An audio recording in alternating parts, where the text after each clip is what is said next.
Olá, eu sou Kellen Lise, fisioterapeuta osteopata e uma eterna apaixonada pelos bebês. Hoje eu quero falar um pouquinho sobre a função paterna e diante de muitas famílias, muitos bebezinhos que eu venho atendendo e as situações acabam sendo um pouquinho recorrentes, segue um padrão que eu observo que é até cultural quando a gente fala de deixar o pai exercer a função paterna a seu modo, do seu jeito.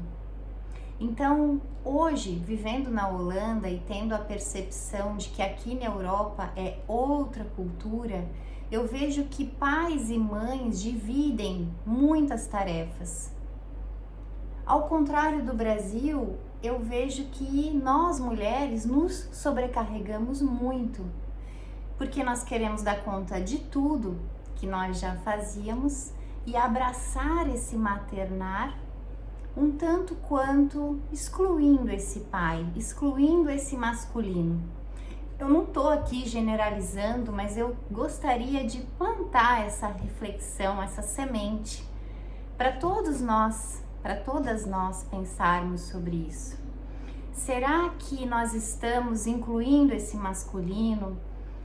Olharmos um pouquinho para a nossa própria história, para a nossa pré-história, a história da nossa mãe, do nosso pai, dos nossos avós e o quanto a nossa cultura, há muito tempo atrás, nós realmente não poderíamos confiar os nossos filhos, os nossos bebês aos homens, Os homens, eles estavam para caçar, os homens estavam para prover, os homens estavam para nos proteger.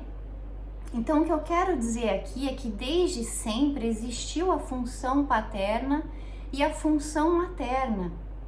E essas funções, elas são diferentes, óbvio que são, e elas se complementam, e ambas são importantes. Então, acontece um conflito muito grande quando a mãe, se sobrepõe a essa função paterna, não permitindo que o próprio pai tome decisões, faça a seu modo, separe um pouquinho esse bebê da sua mãe. Que alegria quando o pai tem essa iniciativa de pegar o seu filho com 3 aninhos e propor algo novo, Vamos passear com o papai, a mamãe vai fazer outra coisa, vamos dormir na casa do vovô e da vovó, e aos pouquinhos esse casal vai retomando a sua própria vida de casal, podendo então deixar esse filho nas mãos de um cuidador, responsável, alguém da própria rede de apoio. Quer dizer, a gente não tá falando aqui de fazer isso de qualquer jeito,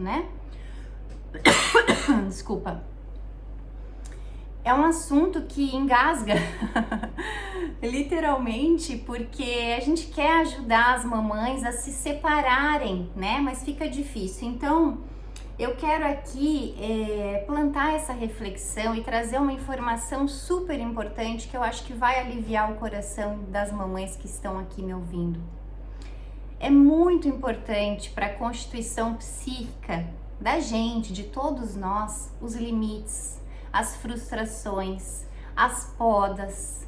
E quem exerce isso através da própria separação, tirando o bebê do colo, do tetê, do mamá, da mamãe, é o pai, é a função paterna, ou é alguém que exerce, esse papel de pai, o avô, um tio, uma tia, não importa, isso não tem a ver com o feminino e o masculino, entende?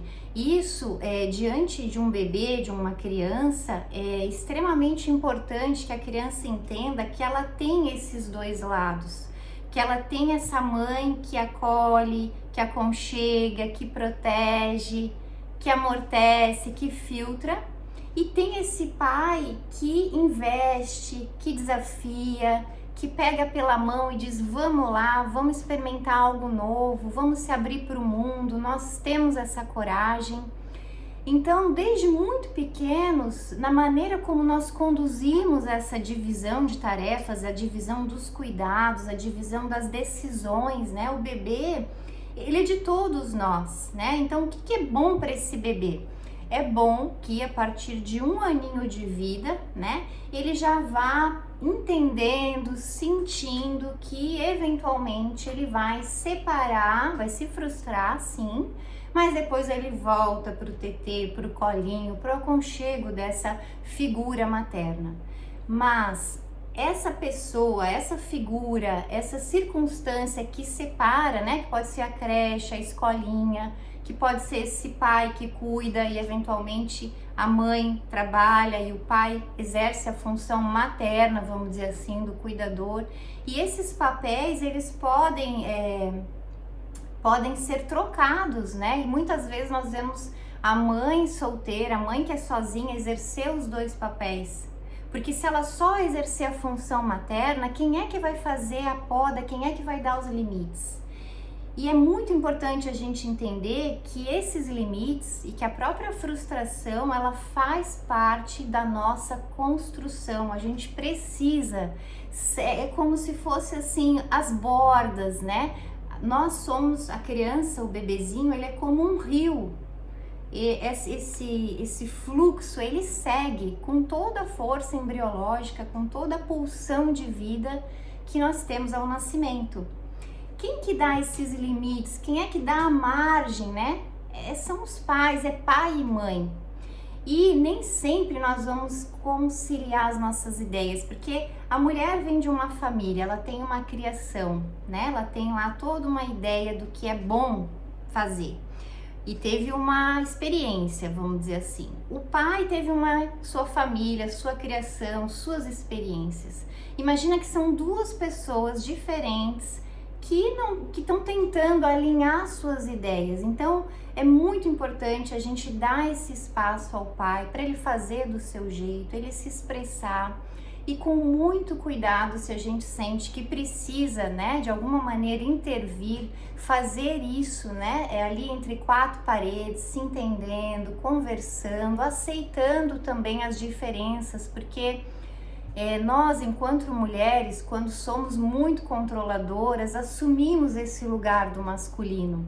E de certa forma, a nossa geração, a minha geração, foi treinada para não confiar nos homens, para inclusive não sentir a falta dos homens, para que se esse homem te faltar, nada vai te faltar, né? Nós somos meio que criadas para essa independência financeira, emocional, em todos os níveis. Só que quando nós somos mães e quando nós elegemos o nosso parceiro que é pai, esse é um outro lugar.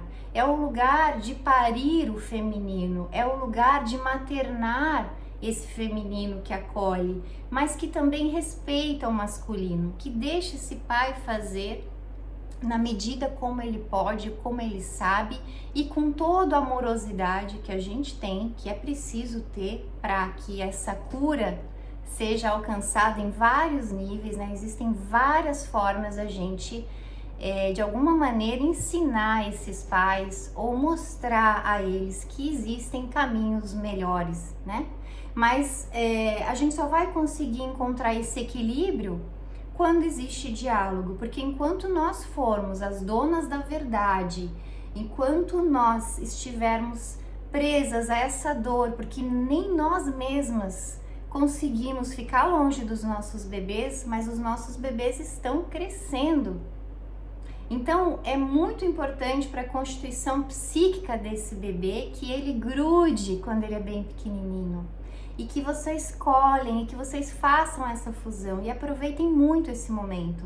Porque vai chegar o tempo certo, por volta dos 3 aninhos, que é esperado que essa criança consiga, que ela dê conta de pegar na mão desse pai, desse avô, dessa figura paterna e desbravar o mundo, inclusive até dormir fora de casa, né?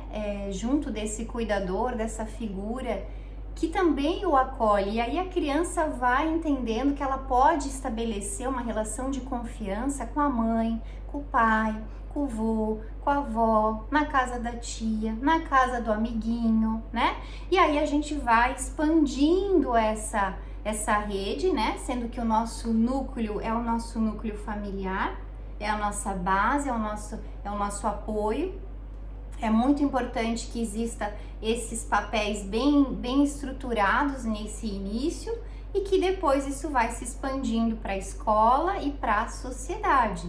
Então, se nós estamos pensando aqui que a gente está criando um filho para o mundo, nós temos que, com todo o amor do mundo, prepará-los para as frustrações, para os nãos, para a separação.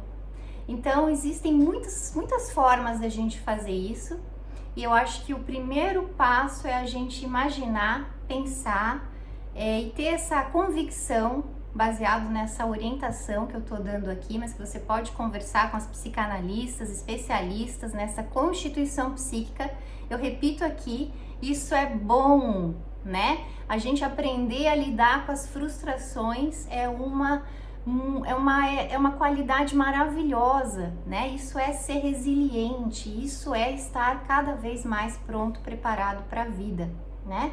Isso não é aceitar tudo passivamente, isso é se manifestar, se expor com resiliência, né? Eu tenho a minha vontade, mas existe um fluxo, um ritmo que independe de mim, então eu tenho que me enquadrar aqui na escola, nas regras de casa, quando a mamãe e o papai vão sair para namorar, quando eu vou ficar na casa do vovô, quando eu vou para a escolinha, enfim, quando a mamãe tem que viajar para trabalhar, e a criança ela vai entrando no ritmo, claro, da sua família. Cada família tem seu ritmo.